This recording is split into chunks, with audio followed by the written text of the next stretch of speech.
فلما بلغ معه السعی، جب وہ ان کے ساتھ چلنے پھرنے یا دوسرے لفظوں میں ہاتھ بٹانے کے قابل ہو گئے، تو قالا، تو فرمایا، یا بنیا، اے میرے لال، انی ارا فی المنام، میں خواب دیکھ رہا ہوں۔ یہ نہیں کہا کہ میں نے خواب دیکھا، اگر یہ کہا ہوتا دیکھا تو ایک مرتبہ کا خواب تھا، یہ کہا کہ میں دیکھ رہا ہوں تو اس کے معنی یہ ہے کہ کسی ایک رات کا ذکر نہیں ہے، یہ خواب مسلسل ہے۔ خواب کیا ہے؟ انی اذبحک، میں تم کو ذبح کر رہا ہوں۔ فانظر، ذرا سوچو، غور کرو، ماذا ترا، اس سلسلے میں تمہاری کیا رائے ہے؟ جناب ابراہیم نے اپنے خواب کو جناب اسماعیل کے سامنے بیان کر دیا، اپنے فرزند کے سامنے، اور کہا کہ یہ بتاؤ کہ تمہاری رائے کیا ہے۔ سوال یہ پیدا ہوتا ہے کہ حکم خدا کے مقابلے میں کسی کو رائے دینے کا حق ہے یا نہیں ہے؟ خدا کا حکم ہے نماز 5 وقت واجب ہے، عباس بھائی آپ کی رائے کیا ہے؟ یہ سوچنا اور پوچھنا حکم خدا کی توہین ہے۔ لیکن جناب ابراہیم ذکر کر رہے ہیں، ذکر میں اگر جناب ابراہیم جیسا کہ مفسرین نے کہا ہے حکم خدا کا حوالہ دیتے تو کبھی یہ نہ کہتے کہ تمہاری رائے کیا ہے۔ انہوں نے کہا کہ میں نے خواب دیکھا ہے، اس خواب کے سلسلے میں تم کیا کہتے ہو؟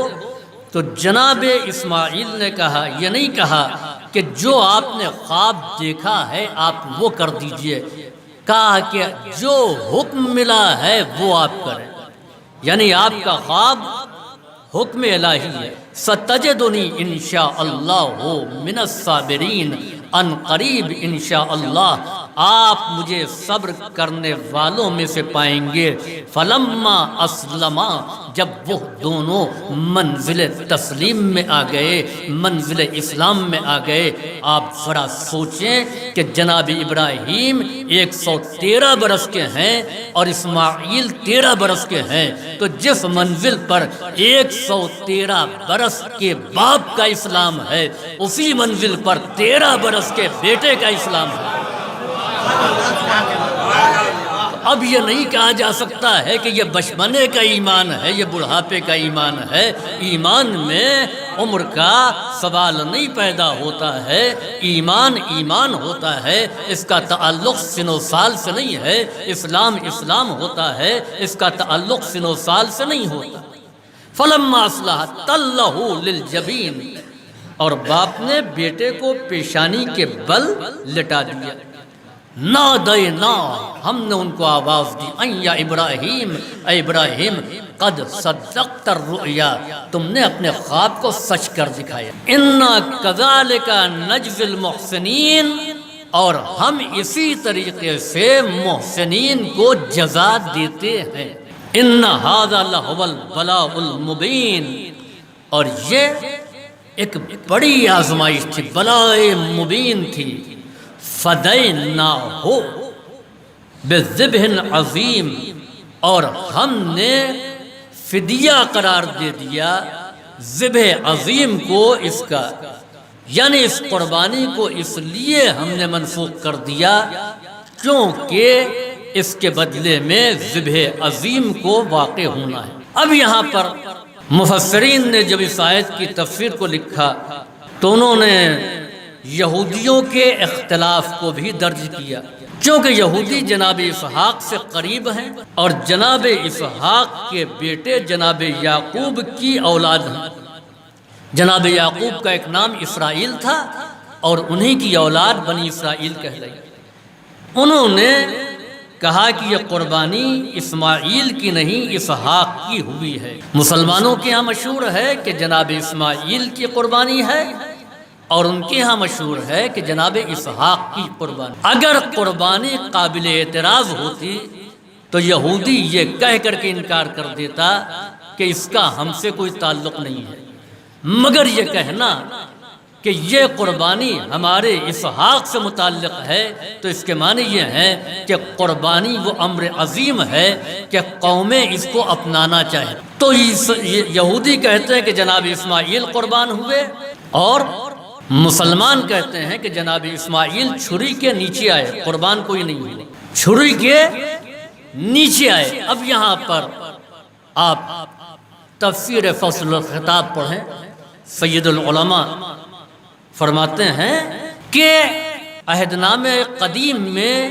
جناب ابراہیم کی وہ دعا درج ہے جو یہودیوں کے یہاں ہے کتاب، کہ جناب ابراہیم نے قربانی سے پہلے یہ دعا کی کہ پروردگارا میں اپنے ایک لوٹتے بیٹے کو تیری راہ میں قربان کر رہا ہوں، اپنے ایک لوٹتے بیٹے کو۔ اور یہ وہ بھی مانتے ہیں کہ اسماعیل پہلے پیدا ہوئے، اسحاق بعد میں۔ تو بڑے بھائی کی موجودگی میں چھوٹا بھائی کبھی اکلوتا نہیں کہلاتا، ہاں بڑا بھائی اس وقت تک اکلوتا کہلائے گا جب تک کہ چھوٹا بھائی پیدا نہیں ہوا ہے۔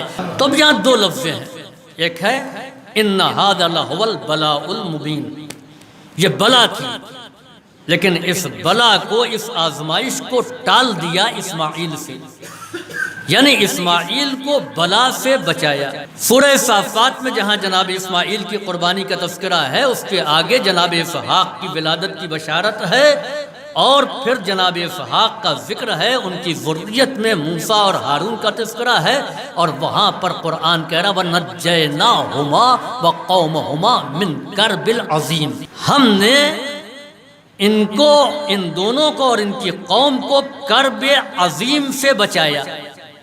اسحاق کے لیے ہے کہ کرب عظیم سے بچایا، یعنی کرب کو ٹال دیا، یہ بچ گئے۔ اور جناب اسماعیل کے لیے کہا کہ ہم نے ان کو بلا آزمائش سے بچایا، یعنی بلا سے بچ گئے، تو وہ کرب سے بچے، یہ بلا سے بچے۔ اب جو ذبح عظیم پیش آنے والی ہے تو وہاں کرب سے بھی گزرنا ہے، بلا سے بھی گزرنا ہے، اسی لیے امام نے انتخاب کیا زمین کا، اس کو کرب و بلا کہتے ہیں۔